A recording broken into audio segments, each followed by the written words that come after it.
ఉపాధ్యక్షుల వారికి, మరి వేదికను అలంకరించినటువంటి ఒక పెద్దలకు, కృష్ణమూర్తి అయ్య గారికి, మరి అబ్బాస్ అయ్య గారికి, చంద్రమౌళి గారికి, ఈ యొక్క సభల వేదికను అలంకరించినటువంటి మాతలకు, గురువులకు అందరికీ, మీరు ఆసీనులై కూర్చున్నటువంటి సోదరిమణులకు నా ద్వాదశి వందనాలు తెలుపుకుంటూ, నేను జిహెచ్ఎంసీలో పనిచేస్తా. మరి అందరు నన్ను గుర్తుపడతారు కానీ నేను ఎవరిని గుర్తుపట్టను, నాయన తక్కువ. అందుకు నాకు చాలా సంతోషం ఈ జన్మకు. ఇక చాలు, ఇట్టి మానవ జన్మ ఇక చాలు వినుమా, ముట్టు రక్తంలోన మునిగితే సుఖమా అని ఈ జన్మ కడతేర్చినటువంటి యొక్క నా గురువు శ్రీ గురు కృపానంద పకిడ విమలాంబ సమేత నిత్యానంద రాజేశ్వర ఆర్యుల సద్గురు పాదకమల సేవితం. నా పేరు నారాయణమ్మ. నాయన అందరికీ తెలిసి ఉంటుంది. మరి యొక్క గురువు గారు పూజ అని 2-3 రోజుల నుంచి అయ్యగారు ఫోన్ చేసిండు, తీరకపోయినా వచ్చేసాను. చాలా సంతోషం అనిపిస్తుంది. ఇంకా అబ్బాస్ అయ్య గారిని చూస్తే నాకు చాలా నా మనసు ఉప్పొంగుతుంది. నేను ఎప్పుడు చూస్తా అయ్యగారి వీడియోలు, గురువుగారి వీడియోలు చాలా వింటుంటాను. అంటే అటువంటి మాటలు చాలా సున్నితమైనటువంటి సూక్ష్మాతి సూక్ష్మమైన మాటలు అయ్యగారు చెప్పే అటువంటి పూలు అంతటా పూలు విడివిడిగా కానొస్తాయి. ఆ పూల దండ మాల ఎలా మారిందంటే దాంట్లో సూత్రం ఉంటుంది, దారం అనే సూత్రం. అందుకు అటువంటి సూత్రమైనటువంటి సూక్తులు చెప్తాడు అయ్యగారు. నాకు చాలా సంతోషం. అయ్యగారు దర్శనం అయితే అసలు జన్మ చాలు, ఇక వద్దు అనిపిస్తుంది. అందుకు జై సద్గురునాథ ప్రభు మహారాజుకు జై అని కొడతలేరమ్మ. చాలా చూస్తున్నాను నేను ఎక్కడ పోయినా కానీ.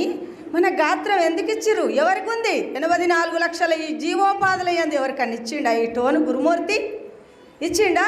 ఏమంటాం? అమ్మ అంటాం, నాయన అంటాం, గురుదేవ అంటాం, రామ కృష్ణ రంగ అంటాం. కానీ మనం తప్ప ఇంకా దేనికి మాట్లాడే అవకాశం లేదు. ఈ పలుకు బంగారు చిలుక పలుకు ఇచ్చిండు మనకు. ఆ పలుకు వైఖరి పలుకులు వాళ్ళకని ఆ పరమాత్మని, ఆ పరమ సద్గురుమూర్తిని ధ్యానం చేయమని, స్మరణ చేయమని గొంతిస్తే ఒక్కరు కూడా ధ్యానరమ్మ. జై సద్గురునాథ ప్రభు మహారాజుకు జై సద్గురునాథ ప్రభు మహారాజుకు. అందుకు ఎవరన్నా తిడితే మనం ఊకే యాద్ చేసుకుంటాం కాదా? మరి ప్రహ్లాదుడు, అయ్యా ఏమిరా 24 గంటలు ఎప్పుడు చూసినా హరి హరి హరి అంటావు, ఏడిరా నీ హరి? ఇలా ఉన్నాడు తండ్రి గారు.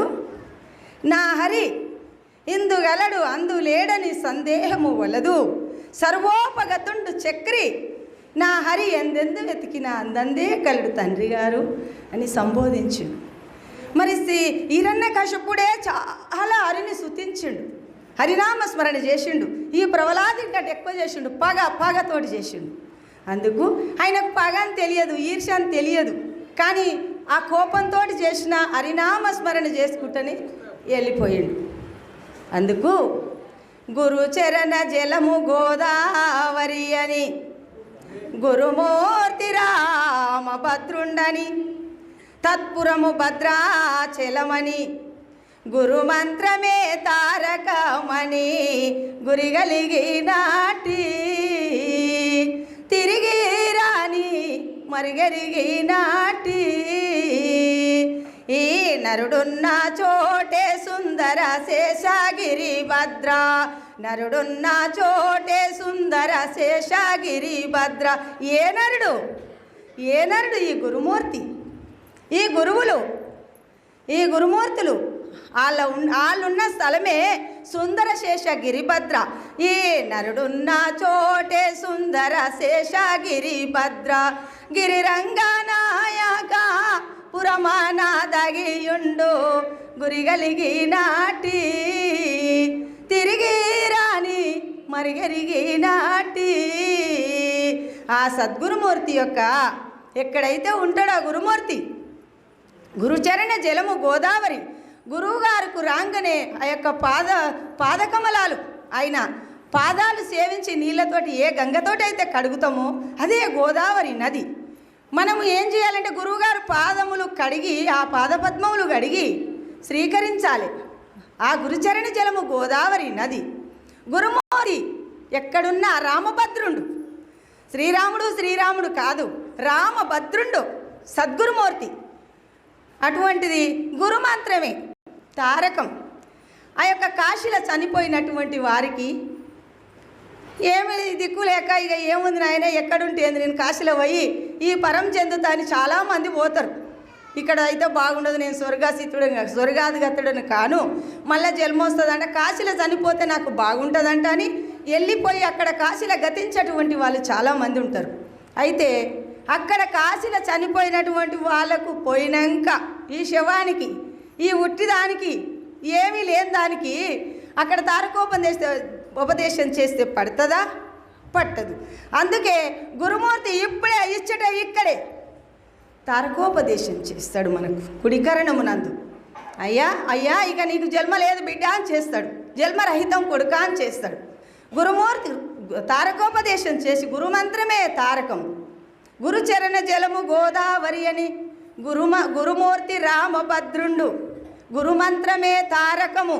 గురువుగారు ఎక్కడ ఉంటాడో అక్కడ భద్రాచలం, తత్పురం ఆయన ఊరు, ఆయన ఏడ ఉన్నా సరే అదే భద్రాచలం అని మనం అట్లా భావించుకోవాలి.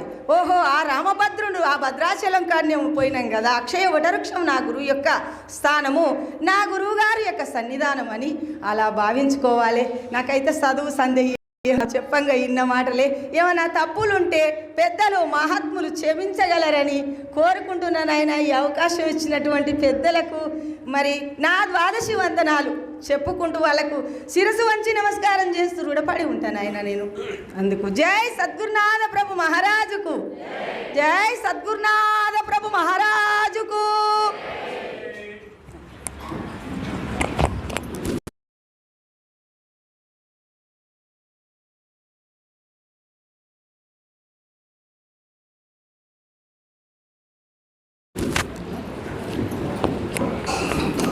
జయతల సద్గురు బ్రహ్మహాత్ కాశీక్షేత్రం నివాసశ్చ జాహ్నవీ చరణోదకం గురుర్ విశ్వేశ్వర సాక్షాత్ తారకం బ్రహ్మ నిశ్చయ అని చెప్పి మనకు గురుగీతలో చెప్పారు. ఆ గురుగీతలో చెప్పబడినటువంటి భావాన్నే ఈ కందార్థం ద్వారా